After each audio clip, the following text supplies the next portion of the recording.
Hola, en este video les quiero contar un poco acerca de la idea detrás del Value at Risk y del Cash Flow at Risk. El Value at Risk o valor en riesgo o VAR es una medida de riesgo que se aplica usualmente en la industria financiera, en particular en todo lo que tiene que ver con el tema de inversiones, en bancos, en comisionistas, en fiduciarias, en fondos de pensiones. Ese valor se calcula sobre las inversiones, sobre todo el portafolio de inversiones, al menos una vez al día. Ojo, inversiones no son solamente acciones, también son bonos, monedas, derivados. Y este valor que se calcula se define como la máxima pérdida probable con un horizonte de tiempo y un nivel de confianza. Así, en inversiones yo puedo calcular el VAR a un día, el VAR a 10 días, lo puedo calcular con el 95 o con el 99% de confianza. Básicamente lo que estamos mirando es la cola izquierda de la distribución. Es decir, cuando calculamos el VAR estamos mirando el percentil 1 o el percentil 5 de la distribución. Esa cola izquierda, esa barrera que corta y dice dejo el 95% de los datos a la derecha y el 5% de los datos a la izquierda. Las pérdidas con un 95% de certeza no van a ser peores que este valor. Ahora, lo utilizamos desde una perspectiva regulatoria, por ejemplo, para determinar cuánto capital tiene que tener una firma o un banco para enjugar sus pérdidas. Es así de importante. El VAR va a determinar cuál es el capital requerido, cuál es el patrimonio requerido del banco en un momento dado, o al menos va a ser uno de los componentes necesarios para calcular ese valor. Todo esto, ¿cómo comenzó? Este programa comenzó a evaluarse y a mirarse con un paper de un señor Roy, incluso durante el siglo XIX, si no estoy mal, o primera década del XX. Pero el tema se dejó dormir un tiempo largo, y fue hasta la crisis de 1987 que los bancos, los traders, los inversionistas empezaron a buscar una medida que resumiera su exposición al riesgo. A nosotros nos gusta poder resumir las cosas, sobre todo si podemos medir el riesgo expresado en un valor. Ahora, oficialmente a la medida se le dio su nombre de Value at Risk en 1993. JP Morgan tenía un área de riesgo que produjo un documento que se llama Risk Metrics. Y en el año 93 produjeron esa primera idea de valor en riesgo. En esa misma época, bueno, 1988, Basilea, el Banco Internacional de Pagos en Basilea, había producido un documento en el que ya había dicho que el capital requerido de los bancos debía estar atado a la cantidad de créditos que tenían otorgado y ponderaba cada crédito de acuerdo, digamos, con su riesgo. Por ejemplo, si yo le presto plata al gobierno como banco, o si yo como banco invierto en títulos de tesorería del gobierno nacional, eso pondera al 0%. Si yo le presto plata al sector inmobiliario, eso pondera, o el crédito hipotecario con garantía, eso pondera al 20%. Si yo le presto a unas empresas vigiladas, eso pondera al 50%. Si lo presto en tarjeta de crédito, eso pondera al 100%. Entonces, dependiendo del nivel de exposición a riesgo de crédito, Basilea ya venía diciendo que los bancos tenían que guardar capital. Sin embargo, los bancos no solamente otorgan crédito, los bancos también invierten. Invierten en bonos, en Estados Unidos invierten en acciones, aquí no, la superintendencia no lo permite, invierten en derivados. Y en ese sentido, Basilea se dio cuenta de que se estaba quedando un poquito coja en la demanda de capital de los bancos. Les estaba pidiendo por su exposición a riesgo de crédito, pero no les estaba pidiendo por su exposición a riesgo de mercado. Desde el 99, con la segunda versión de Basilea, se incorpora en ese cálculo del capital requerido ese componente del VAR. Y entonces ahora se les va a pedir a los bancos que tengan capital por su riesgo de crédito y por su riesgo de mercado. Ojo, ojo.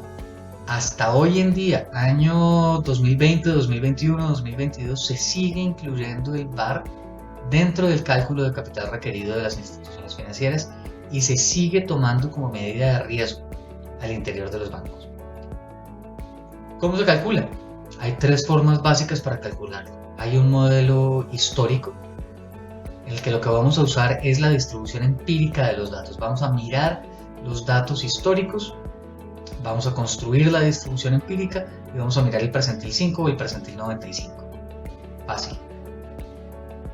Segunda forma, vamos a calcular el VAR de forma paramétrica. Esa forma paramétrica quiere decir que asumimos que este activo que estamos estudiando, que esta acción que estamos estudiando, que este bono que estamos estudiando, se comporta siguiendo una distribución conocida, usualmente la distribución normal.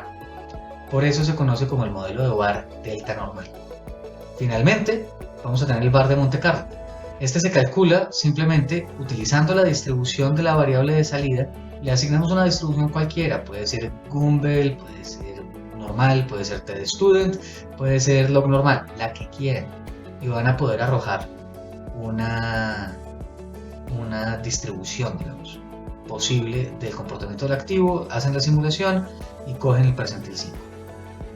La simulación de Monte Carlo y el VAR delta normal son el mismo cuando se trata de un activo, no cuando se trata de un portafolio. Cuando yo tengo un portafolio, yo puedo asignarle a cada uno de los activos una distribución.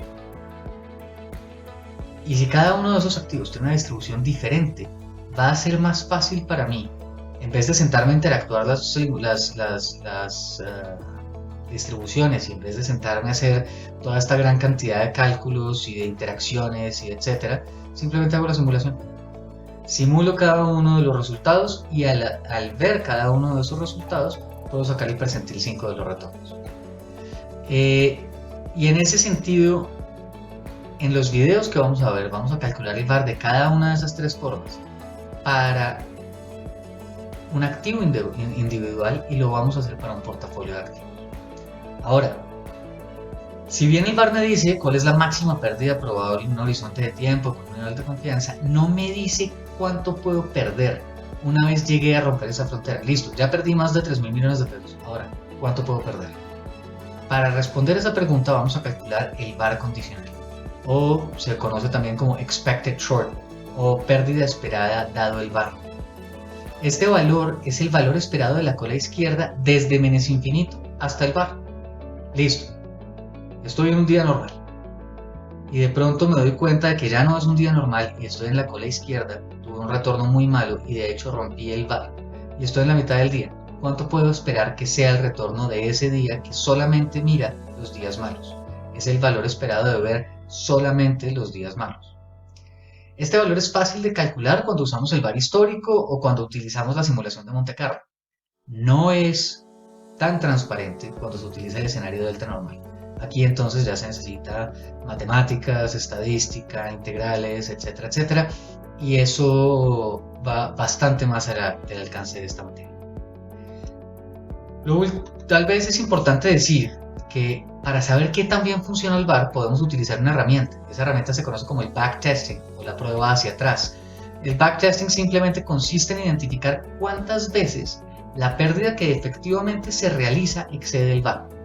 Si el VAR está en el percentil 5, pues uno esperaría que no haya violaciones del VAR en más del 5% de los casos. Si el backtesting arroja que se viola el VAR en más del 5% de los casos, entonces vamos a decir que el VAR está subestimado. Si el backtesting, por el contrario, arroja que se viola el VAR menos del 5% de los casos, vamos a decir que el VAR está sobreestimado. Esta es una medida de bondad de ajuste del modelo, qué tan bien funciona el modelo. Ahora, también lo vamos a ver en el mundo de las finanzas corporativas, y ustedes ya, digamos, de una forma u otra lo han venido haciendo. Hay una medida similar al VAR, que se conoce como el cash flow at risk. Este básicamente se define como el percentil 1 o el percentil 5 de la distribución del flujo de caja libre esperado de un año X. Básicamente esto es lo que están haciendo ustedes con la compañía objeto de estudio. Que yo les pregunte cuál es la probabilidad de que el flujo de caja libre del accionista sea negativo. Es una forma de medir el riesgo de default. Sí, de acuerdo. Pero también es una forma de mirar, por ejemplo, si yo les digo cuál es el peor flujo de caja que podemos tener con el 95% de confianza en el año 2022, eso también es una medida de riesgo de la compañía, de qué tan mal pueden salir las cosas. Por eso es esencial que identifiquen todas las fuentes de incertidumbre. Por eso es que les tienen que asignar distribuciones y comprender cómo cada una de esas fuentes de incertidumbre afecta la variabilidad del flujo de caja. Si el modelo de ustedes solamente tiene inflación y PIB, pues eso es lo que les va a salir. Y esa es la información que van a tener. Y va a ser un modelo flojo, porque no va a servir, no va a producir una herramienta que permita gestionar la firma, no va a permitir toma de decisiones. La medida de riesgo no va a reflejar nada, porque ¿cómo podemos protegernos contra la inflación y contra el PIB. A la larga, como lo dije en algún momento en clase, esa empresa la estaría gestionando la presidencia de la República y no la gerencia de la compañía. Por eso es que necesitamos un modelo detallado, necesitamos un modelo en el que de verdad aparezcan los proyectos, aparezcan los asuntos propios de la firma, esos determinantes del valor. Porque si no, lo único que les va a decir es quédense en Colombia porque el PIB va a estar bueno o sálganse de Colombia porque el PIB va a estar mal.